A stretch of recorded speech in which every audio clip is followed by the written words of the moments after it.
This is my makeup journey when it comes to powders.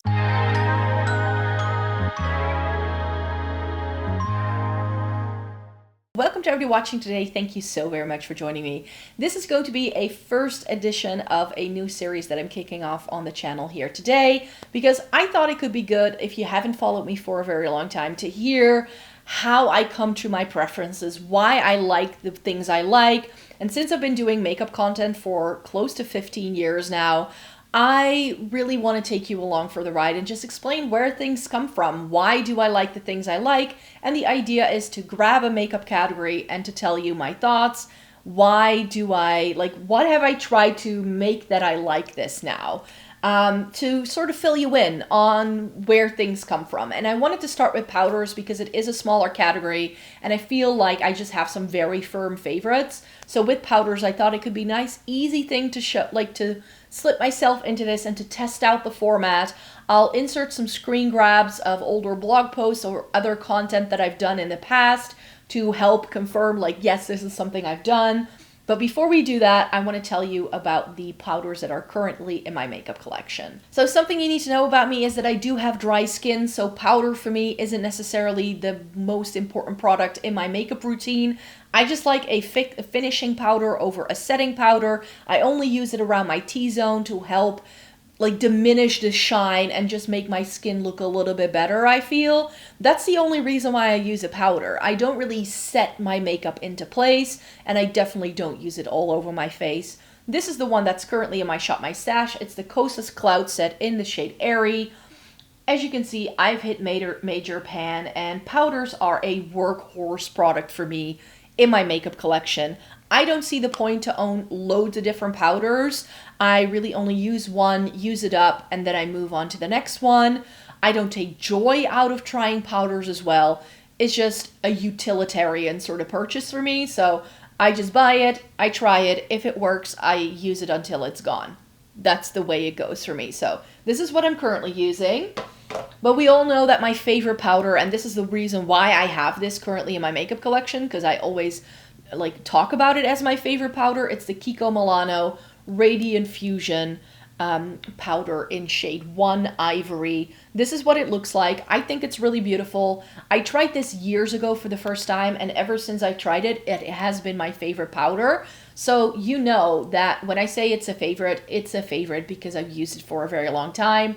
This is my second one of this. I did use one up completely from start to finish, but this product lasts me close to 2 years when I go through it. So once I commit to this, I'm good for powder for like the next 2 years. And I'm thinking of going back to this after I use up the Kosas and one other powder. So this is going to make a regular appearance again really, really soon in my makeup videos, I hope. Because the other powder I still want to use up, I can use up a lot more quickly. So yeah, this just, like, when it comes to like what it does for my skin, the value I get, I feel this powder just ticks all the boxes for me. And I don't really want to try too many things because I have the Kiko one, and as long as they keep making it, I'm like, fine. How I found it is because I saw it recommended as a dupe for the Hourglass Ambient Lighting Powder in the shade Diffused Light, and I like this powder a lot. I used up a full size of this before I bought the Kiko one ever, and then I bought a mini size of this to have it as a travel powder because the Kiko one doesn't come as a mini. This one does. I was like, this way I have one of my favorite all-time powders on hand for travel situations, which I think is really helpful. And this is actually, like, as you can see, I've used it. Like, every single time I travel, I take this with me. I've used other powders for that purpose in the past as well. This is a really good one. But like I said, the Kiko one is very similar. I did a short. I'll see if I can link in the description box down below or if I can download it to insert it here because I have done a comparison of the two products and they're exactly the same. The Kiko one is just a quarter cheaper compared to like the Hourglass one is. Another powder that I really love, but this has already been discontinued, is the Essence Skin Loving Sensitive Mineral Powder. This is the powder I would like to use up after my Kosas one runs out before I move on to the Kiko. But this is a powder that I remember being able to use up in like 8 weeks. So this is not going to be a very time-heavy commitment, you could say, not like the Kiko where it's going to take 2 years. And I bought a couple of these in backup just to have it in my makeup collection because I love this powder so much. right before they discontinued it. So I still have this one. I think I have 1 or 2 more left. And I think this can actually also be a good travel powder once the Hourglass one runs out, that I can always have one of these in like my makeup collection for travel purposes, because it's very nicely slim packaging, you could say. And this one I know is on the chopping block because I just tried another new Catrice powder that does the same thing, but it's pressed. And it's actually on my face today. This is a full face of all of the new Catrice products that have been released for spring summer 2026. So just go watch yesterday's video if you want to see how I created this look. But this is the under eye brightener setting powder, and this is essentially a pink powder. And I didn't have a pink powder, and I was like, well, pink powder is trending, I might as well. But do I use a loose powder? No. Why? Because it's messy and because it can set off my allergies. When it comes to like my hay fever and my asthma, loose powder can really make me sneeze, give me itchy eyes. It's a whole thing. So that's why I don't have too many of those. I do have the Fenty one, just in case a loose powder tickles my fancy. I did do a huge trial, actually, of some loose powders years ago. There were loads of really popular loose powders at the time. I tried them all, did a little video with them, and then a different powder actually came on top. This didn't exist yet. I think I did that test way before Fenty ever was a thing. But this is a really nice, a little bit more yellow tone. So I do like a little bit of a yellow undertone in some of my face products because I feel it really helps with color correction. I have some redness in the middle of my face, and that's where I also apply powders. So yeah, it makes sense for me to have a bit of yellow in my powder because I just feel it helps with a bit of color correction. And then I want to chat to you about like the things that I've tried before. And I need to take you way back.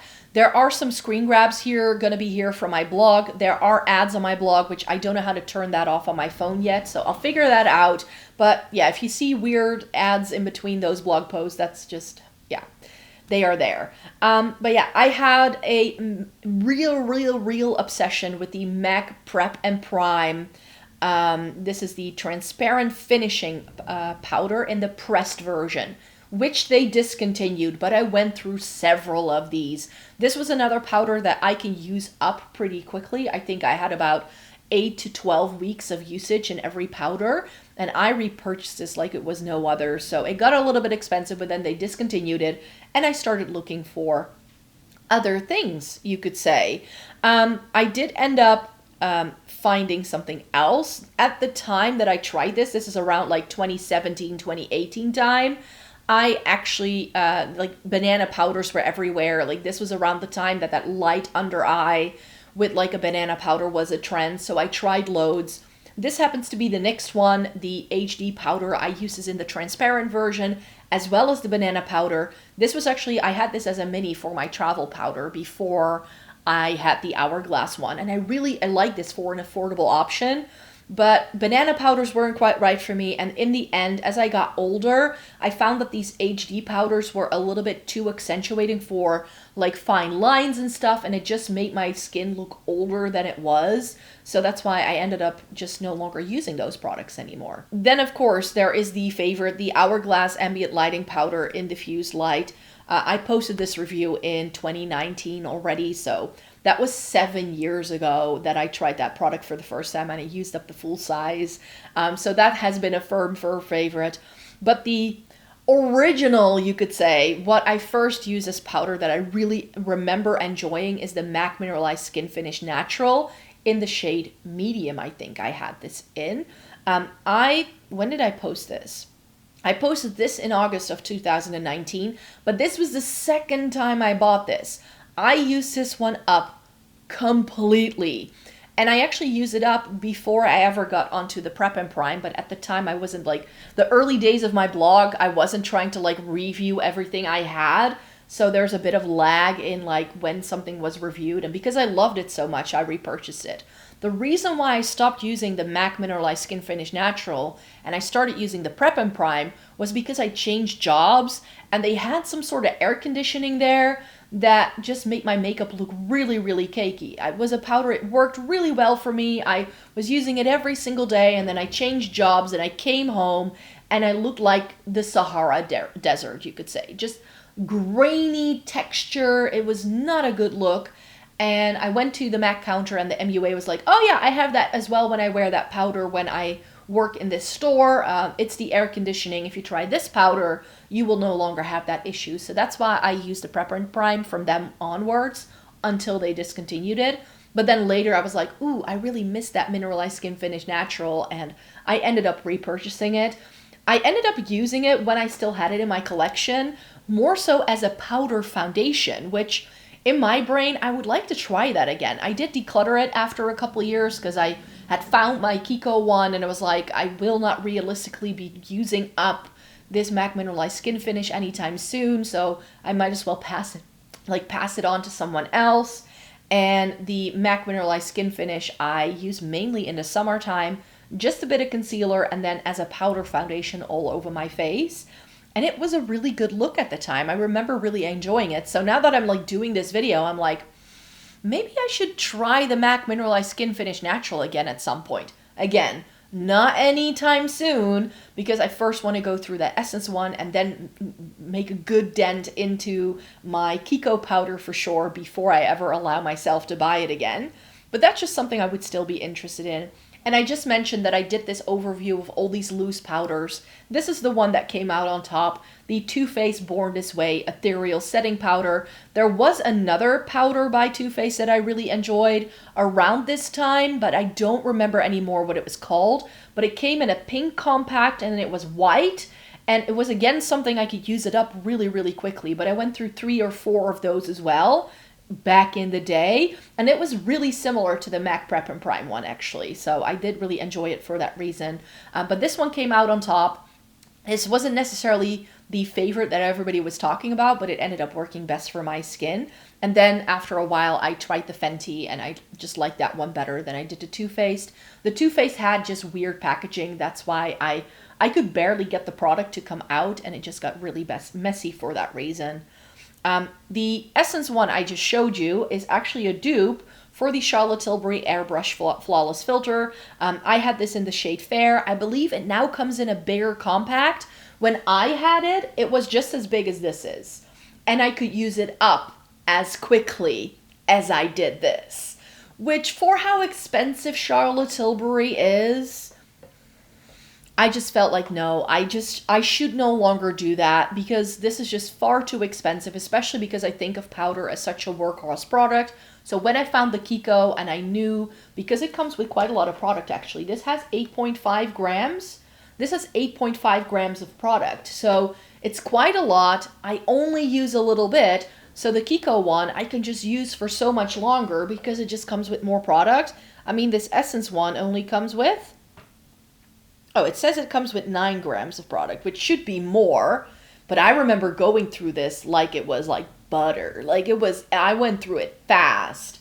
And I feel like with powder, how fast you go through it doesn't necessarily have to do with how much you get in the pan. It goes for all makeup products actually, but it really goes for like how like easy can you pick up the product. That's how quickly you actually use it up, and not how much product is like objectively in the pan. Of course it helps, but, and then like I said, this is the proof to the pudding, the Kiko Radiant Fusion I first reviewed in 2022. So that means I have probably already had it for a little bit because I'm always very slow reviewing products, especially over on the blog. And it's only gotten worse over time because it's not really a priority for me anymore. Nobody reads blogs anymore, but I still have it. A lot of my old content is on there. So if you were ever wondering, has she tried product XYZ, then have a look. I have a little tab that says beauty at the top, and then you can find the different categories, and everything is categorized by product type. So if you want to know, all of the reviews are often there. So there's definitely that. So yeah, me and powder, we go way back to my early sort of makeup days. I've loved loads of them. Share in a comment down below what your favorites are. Are you a powder aficionado and you enjoy it really much? Or are you someone like me who's like, yeah, powder is just something I use to help make things look a little bit better, but other than that, I'm not really fussed. That could be the case as well. So share your input in the description box down below as well. I would love to read all of your comments. And then of course, come back for more content. I post on here 4 times a week about makeup, and then on my other channel once a week with lifestyle vlogs, fashion, bookish content over on Floating in Books. And then I do have an Instagram and a TikTok account as well, so you can follow me wherever. For now, thank you so very much for watching me today. Stay tuned if you want to stay updated with what I have going on. Take care, have a great rest of your day, and I hope to see you again really, really soon. Bye-bye.